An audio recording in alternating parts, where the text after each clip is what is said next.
आव्हाडचं करायचं काय? खाली मुंडका वाले पाय, जितेंद्र आव्हाडचं करायचं काय? खाली मुंडका वाले पाय. त्यावर रामचंद्र की जय जय श्रीराम. जय श्रीराम. जितेंद्र आव्हाड पिसाळलेल्या कुत्र्यासारखं काम करायला, काय बोलावं काय नाही त्याचं मानसिक संतुलन बिघडलेलं आहे. त्याला कुठेतरी आराम करण्याची आवश्यकता आहे. त्याला जर आराम करायचा नसेल तर त्याला आम्ही पागलखान्यामध्ये कसं दाखल करायचं ते आम्हाला चांगलं माहिती आहे. विश्व हिंदू परिषदेला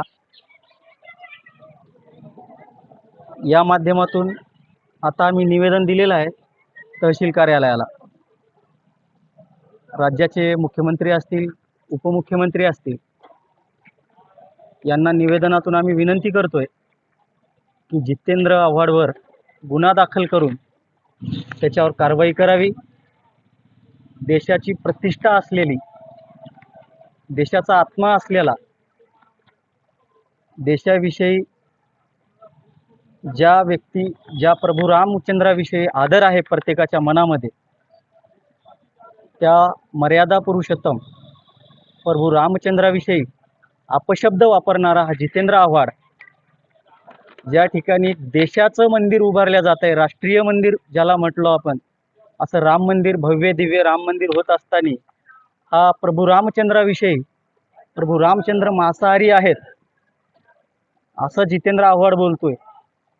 तर याला ज्या ठिकाणी दिसेल त्या ठिकाणी महाराष्ट्रामध्ये आम्ही याला काळं फासू.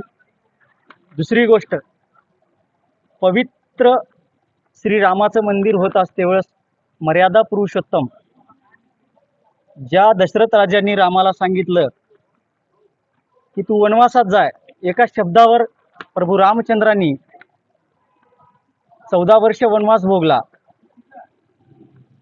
कुठलीही समस्या असो, प्रेमानं, आनंदाने आणि सर्वांना सोबत घेऊन प्रभू रामचंद्राने पार पाडली. आणि अशा प्रभू रामचंद्राविषयी अशी चुकीचे वक्तव्य करणाऱ्या जितेंद्र आव्हाडला मी तर म्हणतो याला की देशद्रोहाचा गुन्हा दाखल केला पाहिजे. याच्यावर जे देशाचे प्रभू रामचंद्र आहेत, संपूर्ण देश प्रभू रामचंद्रासाठी एक वटलाय.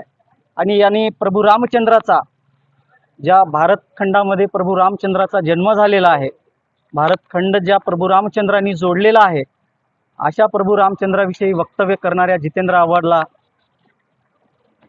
चांगला धडा शिकवलाच पाहिजे आणि ते आम्ही शिकवणारच. आणि